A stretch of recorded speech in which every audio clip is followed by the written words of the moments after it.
नबी पाक सल्लल्लाहु अलैहि वसल्लम और सैयदा खदीजतुल कुबरा के दरमियान कभी अनबन नहीं हुई, कभी कोई लड़ाई हुई नहीं, और उम्मुल मोमिनीन के दरमियान हुई, लेकिन सैयदा खदीजतुल कुबरा के दरमियान नहीं। फिर जितने बच्चे बच्चियां हैं सब सैयदा खदीजतुल कुबरा के बतन पाक से पैदा हुए और सब के सब मक्के में हुए, कोई उम्मुल मोमिनीन से और कोई बच्चे नहीं हुए।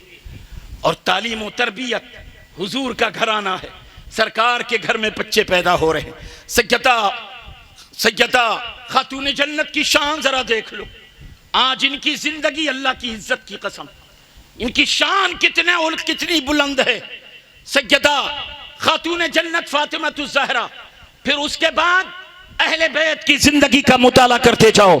ये वो लोग हैं कि अपनी जिंदगी को इस्लामी माहौल में गुजारा, अपने बच्चे को वो तरबियत दी। लेकिन आज ना हमारे अंदर तरबियत है, ना हम अपने बच्चों को तरबियत देते हैं। अल्लाह के हबीब सल्लल्लाहु अलैहि वसल्लम इरशाद फरमाते हैं, जब मुसलमान घर से बाहर होता है तो शैतानों की झुरमुट में होता है।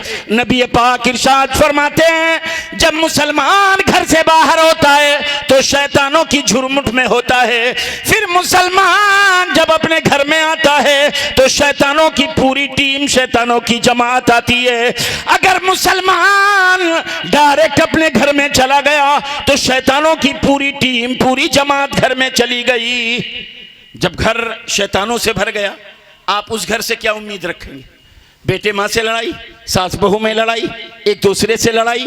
लेकिन फिर हुजूर फरमाते, मुसलमान बाहर से अंदर जा रहा है, घर में दाहिना कदम रखा और पढ़ लिया बिस्मिल्लाहिर्रहमानिर्रहीम। अल्लाह के हबीब फरमाते हैं, सारे शैतान बाहर रुक जाते हैं और कहते हैं, हाय अफसोस, अब इस घर में हमारी एंट्री नहीं हो सकती है, इस घर में हमारा दाखिला नहीं हो सकता है। तो हमें क्या चाहिए? जब हम अपने घर में दाखिल हो, दाहिना पैर अंदर करें, बिस्मिल्लाह पढ़कर घर में दाखिल हो। फिर हुजूर फरमाते हैं, तुम कह दिया करो अस्सलामु अलैकुम व रहमतुल्लाह। सहाबा बोल पड़े, या रसूल अल्लाह, अगर घर में कोई ना हो तो हम किसको सलाम करें? नबी फरमाते, सहाबा अगर घर में कोई ना हो तो तुम मुझे सलाम कर लिया करो, क्योंकि हर मुसलमान के घर में रूहे मोहम्मदी मौजूद होती है। वाह वाह वाह, सुभान अल्लाह सुभान अल्लाह, सलाम कर लिया करो। सुभान अल्लाह सुभान अल्लाह। आज क्या इस पर हमारा अमल है? आप कहेंगे मौलाना बड़ी छोटी छोटी बातें। खुदा की कसम, इन छोटी बातों पर अगर हम अमल कर लें तो हमारा घर जन्नत का जैसा गुलजार बन जाए। फिर हुजूर फरमाते हैं, जब तुम खाना बैठे खाने पर बैठ जाया करो तो बिस्मिल्लाह पढ़कर खाना खाया करो। जो मुसलमान बगैर बिस्मिल्लाह पढ़े खाना खाना शुरू कर देता है, उसके खाने में शैतान शरीक हो जाता है, और जहां से लुकमा मुसलमान उठाता वहीं से शैतान उठाता है।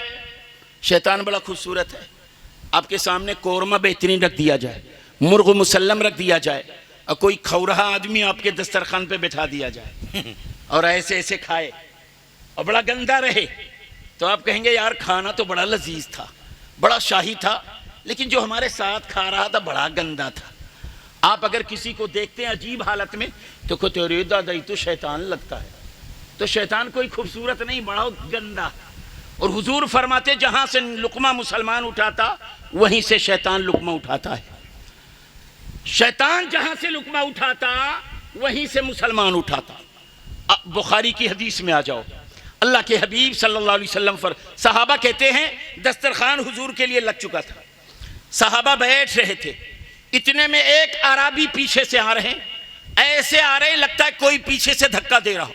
आए और ऐसे ही हाथ खाने में बढ़ा दिया। अल्लाह के हबीब सल्लल्लाहु अलैहि वसल्लम ने हाथ पकड़ लिया, अरबी का हाथ पकड़कर नबी ने पीछे कर दिया। फिर रसूल मुअज्जम सल्लल्लाहु अलैहि वसल्लम ने पढ़ा बिस्मिल्लाहिर्रहमानिर्रहीम। अल्लाह के हबीब फरमाते, सहाबा खाना खाओ। उस देहाती से भी आका ने फरमाया खाना खाओ। सहाबा को अच्छा नहीं लगा, अर्ज किया, या रसूल अल्लाह।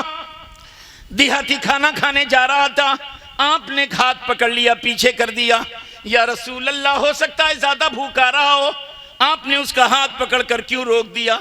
पहले ही खाने पे बैठा देते, खाने में हाथ बढ़ा रहा था, खाने देते। मेरे आका इरशाद फरमाते हैं, ऐ सहाबा सुन लो, उस ज़ाते पाक की कसम जिसने मुझे हक के साथ भेजा है।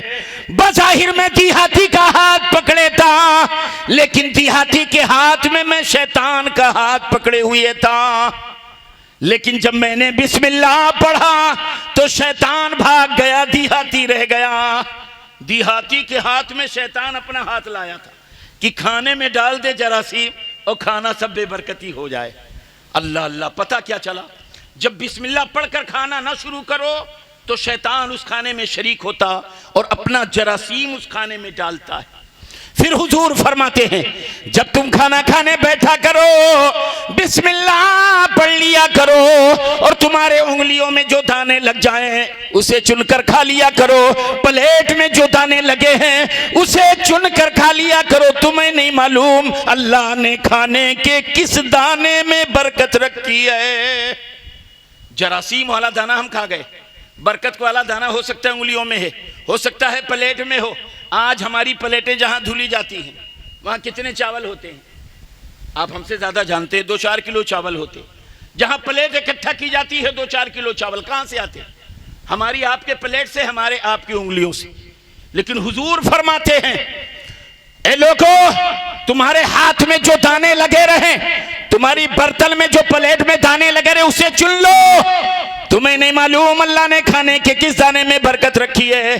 सैयदा आयशा कहती है, ए सहाबा, चाहे जितने लोग खाना खा लें, मैं बर्तन को देखकर बता दूंगी किस बर्तन में मेरे आका ने खाना खाया है। सहाबा ने कहा, सैयदा तुम्हें कैसे पता कि इस बर्तन में नबी ने खाना खाया है? सैयदा कहती है, वो बर्तन इतना साफ रहता, इतना साफ रहता, लगता उस बर्तन में किसी ने खाना ही नहीं खाया है। इतना बर्तन साफ करके खाना खाते। आज बड़ी तवज्जो से 2-3 बातें सुन लो। अब जरा देखो, हुजूर इतना साफ करके खाना खाते थे। फिर हुजूर फरमाते हैं, जो मुसलमान अपनी प्लेट साफ करके नहीं खाता है उसको शैतान उस प्लेट को चाटता है। ये उलमा की मुकद्दस जमात बैठी है, इल्म और हिकमत के समंदर बड़े बड़े आलिम बैठे हुए। अल्लाह के हबीब फरमाते हैं, जो मुसलमान अपना बर्तन साफ नहीं करता है शैतान उस बर्तन को साफ करता है, चाटता है। लेकिन ये मतलब नहीं है कि आपने हमारे उलमा को हमारे इतना सा शीरा भर दिया तो मौलाना तब्बो चाटो, तो इतना खा ले बेचारा बीमारी हो जाए। जान बचाना भी ज़रूरी है, जो बहुत नुकसानदेह उसको नहीं खाते। लेकिन अगर ऐसी कोई चीज़ नहीं है, नुकसानदेह नहीं है, तो प्लेट को साफ करना।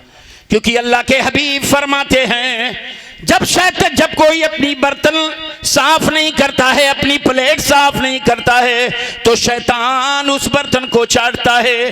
फिर बर्तन बद्दुआ करती है, या कहारो या जब्बार, मौला जिस तरह इस मुसलमान ने मुझको ऐसे छोड़ दिया और शैतान से मुझे चटवाया है, ए अल्लाह जहन्नम की आग से चटाना। वो प्लेट बद्दुआ करती है, जैसे इसने मुझे शैतान से चटवाया है, मौला जहन्नम की आग इसे चटाना। लेकिन जो मुसलमान प्लेट साफ कर लेते तो शैतान देखता है अब तो साफ करने की जरूरत ही नहीं, तो शैतान उस प्लेट को नहीं चाटता है।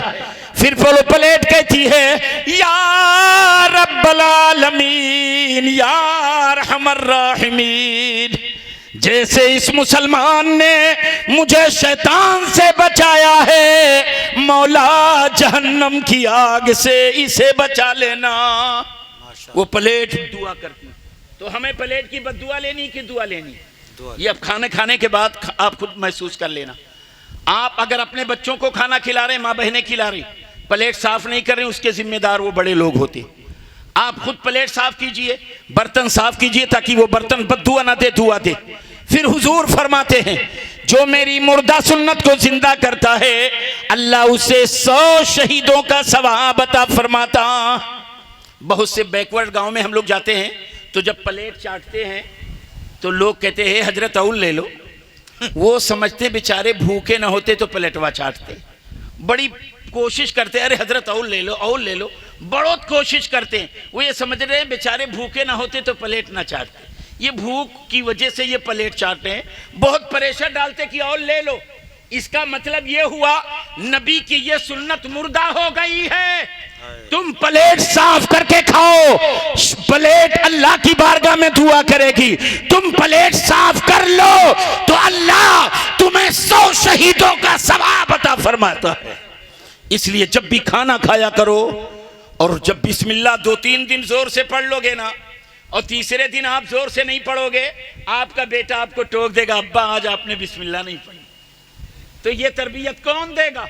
माँ बाप की जिम्मेदारी है कि बच्चों को तरबियत दे, इस्लामी माहौल में लाएं। अगर ये छोटी छोटी 2-3 बातें अल्हम्दुलिल्लाह इसी पर हम गामजन हो जाएं तो आधी बीमारी आधी परेशानी हमारे घरों से दूर हो जाए। लेकिन आज ये चीजें हमें बिल्कुल, इस्लाम से हम इतने दूर निकल चुके कि ये सारी चीजें हमें अजीब सी लगती। हम घर में दाखिल हो बिस्मिल्लाह पढ़ें, खाना खाना पड़े बिस्मिल्लाह पढ़ें, बच्चों के कपड़े उतारा करो, खुद कपड़े उतारा करो तो बिस्मिल्लाह पढ़ लिया करो। अल्लाह की इज्जत की कसम, अल्लाह के हबीब फरमाते हैं कोई मुसलमान चाहे मर्द हो या औरत, जब वो कपड़े उतारते हैं तो शैतान घूर घूर कर देखता है, फिर शैतान उन पर आशिक हो जाता है, शैतान उन्हें परेशान करता है। लेकिन जो मुसलमान बिस्मिल्लाह पढ़कर कपड़े उतारता है, चाहे वो